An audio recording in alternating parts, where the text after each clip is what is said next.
Да. Посвящается Андрею, супермассажисту. Какой массаж ты хочешь, друг? Спортивный или общий? Андрей он сможет, он такой. Лишь только попроси. В расцвете сил Андрей крутой, не толстый и не тощий.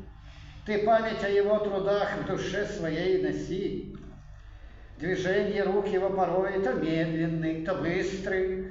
На точке давит он слегка, и гость преображен. И лимфа сразу побежит, легко так, словно искра. Оздоровление курс желанный будет завершен. К Андрею снова обратись, когда приедешь в Сочи. Довлатов вместо ого творят здесь чудеса. Ты знаешь, тонус кто поднять способен тут. Короче, ищи Андрея, попадешь душой на небеса.